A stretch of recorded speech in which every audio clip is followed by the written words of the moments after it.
शेतात जमीन घेतलेली आहे. जमीन किती घेतली? तिथं एकरभर जमीन घेतलेली. ती केवढ्याला घेतली? ते 12 लाखाने घेतलेली. आणि इथं ही 2-3 गुंठ घेतलंय ती केवढ्याला घेतलं? ते 5 लाखाने घेतलेली गुंठा. बर बर. म्हणजे जवळपास नाही म्हटलं तर इथं 15-1 लाखाचं आणि तिकडं 12 लाखाचं. परत संघ माऊलीत घर बांधलेलं आहे खालीवर 2 मजली. 2 मजली घर आहे. घराला किती पैसे गेले? घराला म्हणजे आता 10-12 वर्ष झालं घर बांधलेलं आहे. तरी बी 7-8-10 लाख. हो 7-8 लाख तेव्हा गेलेले आहेत. हा. अजून बाकी काय गाड्या मोठं हे चालूच आहे. शेळ्यांच्या जेव्हा आहे, दुसरं काही जमीन नाही काय नाही. नमस्कार. नमस्कार. तुमचं नाव आणि पत्ता सांगा की. सचिन बाबूराव बरकडे, राहणार संगमावली. संगमावली, तालुका जिल्हा सातारा. सातारा. बर दादा, मला सांगा आता कित्येक वर्षापासून करता ही शेळी पालन? व्यवसाय पहिल्यापासून आज्या पंजाचाच आहे. पिढ्यान पिढ्या आला. पिढ्यान. बर. आता ह्यात तुम्ही काय बदल केलाय का पहिल्यापासून आलेली शेरड आहेत किंवा काय कसं काय? नाही, याच्यात बदल झालाय की. पहिली बकरी होती, परत आपली साध्या शेळ्या होत्या. आता कोटामध्ये बदल केलेला आहे, कोटाचा बोकड ठेवलेला आहे. बर बर.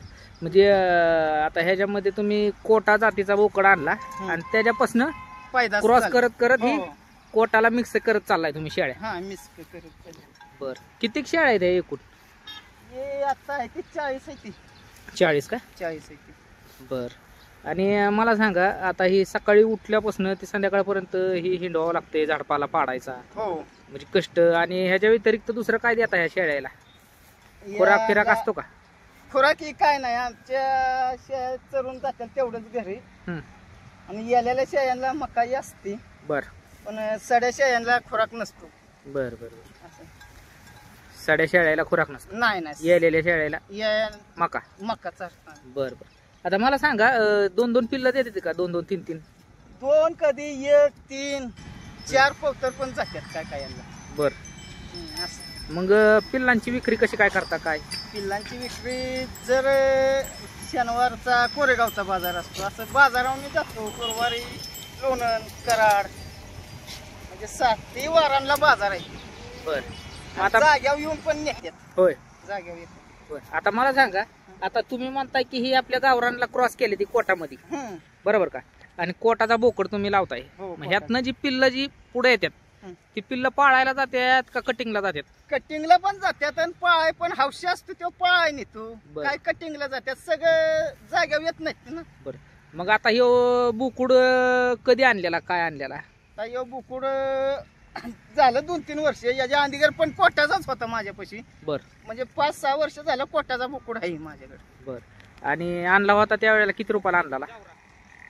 पहिला आणलेला पिल्लू 9,000ला आणि आता आणलंय ते 35,000च आहे बोकुड. होय. बर. आता ह्याची पिल्ल आपल्या गावरान पिल्लापेक्षा वाढीव दराने जातात का? आपल्या गावरान पिल्लापेक्षा चांगल्या दराने जातात आणि वजन पण देत ही पिल्लू. बर बर. गावरान पिल्ला म्हणजे फरक पडतो, लय फरक. त्याच्यामुळं ही आपल्याला परवडतं म्हणायचं. परवडतं. बर बर. बर. एवढी शेरड होती का काय कमी जास्त केली ती का काय? नाही, 70-80 होत्या माझ्यापाशी. बर.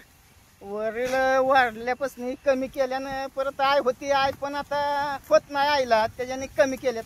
आता 400 शेळ्या ठेवल्यात. बर बर बर.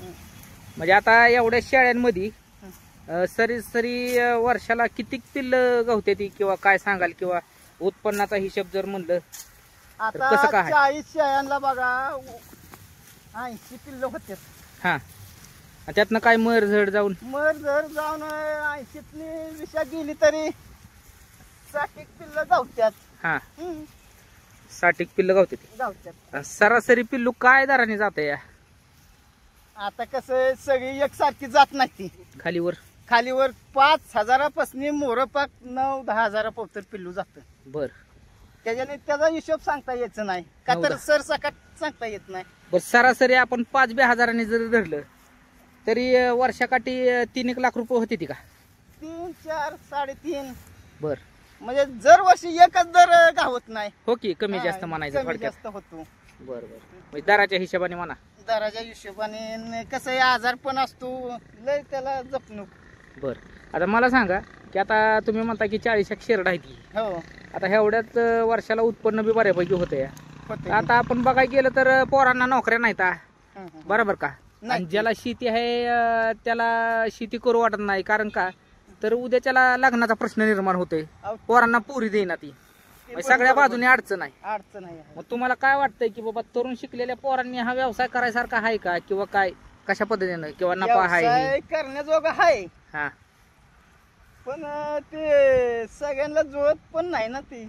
आता या आमच्या शाळा बंदिस्त नाही ती, हा खरेच. बंदिस्त शेळी पालनला म्हणलं की लय कष्ट आलं, खाया ये आणणे, आजार असतो बंदिस्त शेळी पालनात.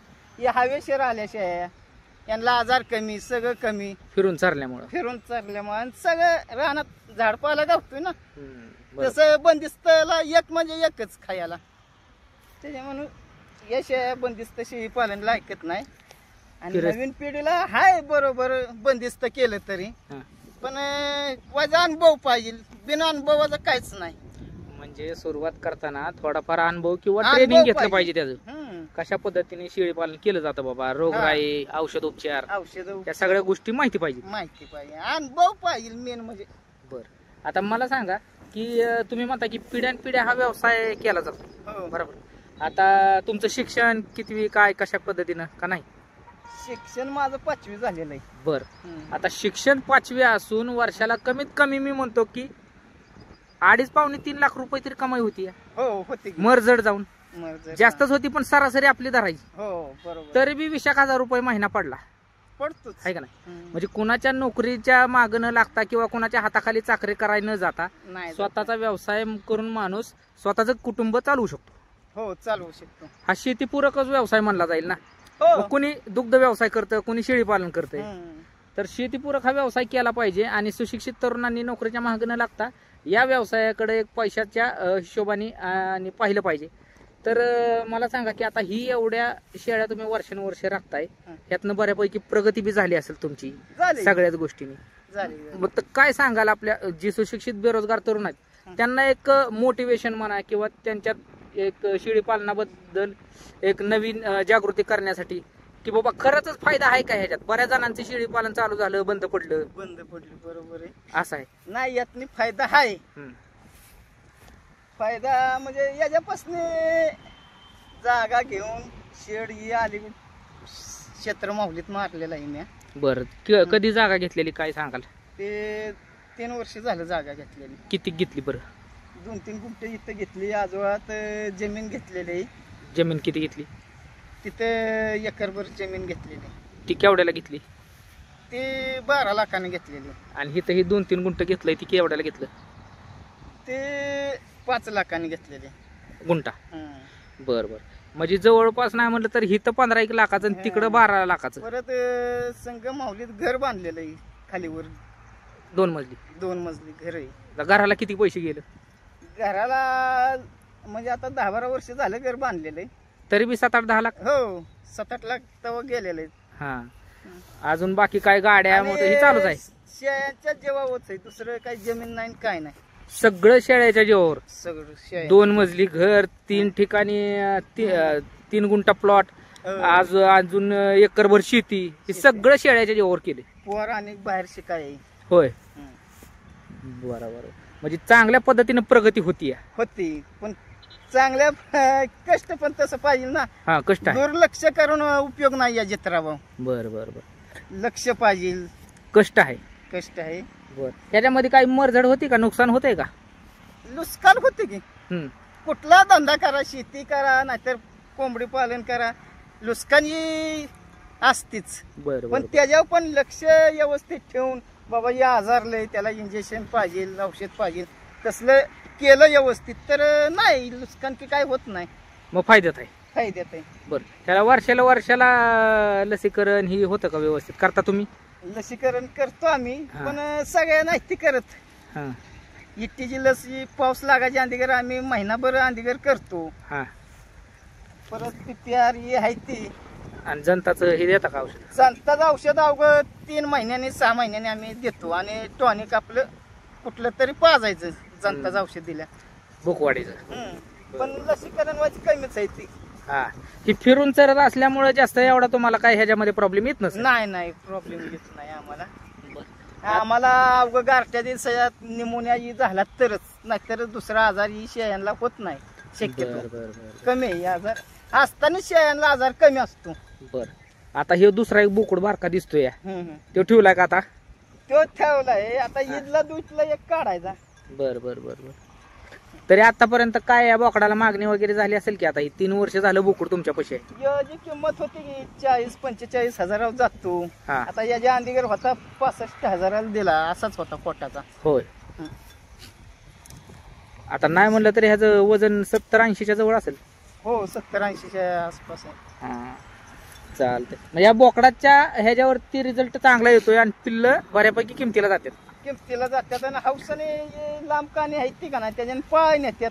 बर बर बर बर आता ही पाट बघायची किती लांब काने. आता ही 15-16 हजार रुपये किंमत होती या पाटीची. कान बी भरपूर मोठी आहे तिची. जातच वेगळे राजस्थानी कोटा आहे ती. बकऱ्याचं बी कान जास्त लांब आहे ती. म्हणून तर त्याला पाळ आहे खास शेळ्यांसाठी. खास शेळ्यांसाठी आणलं. बर बर आता मला सांगा की ज्यांना बाबा सुरुवात करायची, ज्याला काहीच अनुभव नाही, त्याने ट्रेनिंग घ्यावं, थोडंफार माहिती घ्यावी आणि किती शेळ्या घेऊन सुरुवात करावी? सुरुवातीला 5-6 शेळ्या घेऊनच सुरुवात करावी जेणेकरून अनुभव यावा, नुकसान होऊ नये काय. ते पण आपली पिल्लवाली घ्यायला पाहिजे. गाभण शेळ्या घेऊन उपयोग नाही. पिल्लावाले घ्यायचे. पिल्लावाली शेळ्या घ्यायची आणि ती पण खांडव्यातली घ्यायची. बाजारात शक्यतो फसवा फसवीच असते. का तर माणूस नडलं तर आणत, कोण आजारी पडलं तर आणत. बाजारात चांगलं चित्र बाजारात येत नाही. आपलं असं खांडव्यात जाऊन 4 रुपये गेलं तरी चालतात, पण गॅरंटी आली त्या माणसाला बोलता येतं परत काय झालं काय नाही. बरोबर विश्वास. आता गाबणी घेतली तुम्ही तर त्याचा सडा गेलेला काय करणार आहे गाबण्या शेळीचा? याल्यावरच आपण म्हणणार दूध नाही काय नाही. म्हणजे अशा प्रॉब्लेम होत्यात. गाभण चित्रावाचं काहीच समजून येत नाही. त्यापेक्षा आई ती पिल्ल पेणारी शिरड घ्यायची. बरोबर मित्रांनो, दादांनी बऱ्यापैकी माहिती दिली. शेळी पालनात अतिशय प्रगती करण्यासारखा मार्ग आहे आणि पैशाचा सोर्स पण त्या पद्धतीने. फक्त कष्ट करण्याची ताकद पाहिजे आणि सर्व गोष्टी माहिती पूर्ण घेऊन कराव्यात. तर हा आपण म्हणतो की एक शेतीपूरक व्यवसाय हा खरंच फायदेशीर ठरेल. नक्कीच मित्रांनो, व्हिडिओ कसा वाटला, आवडला तर लाईक करा आणि आपल्या शेळी पालन करणाऱ्या मित्रांपर्यंत जास्तीत जास्त शेअर करा, जेणेकरून दादांच्या अनुभवाचा नक्कीच फायदा होईल. आणि अशाच व्हिडिओ पाहण्यासाठी आपल्या चॅनलला सबस्क्राईब नक्की करा. धन्यवाद.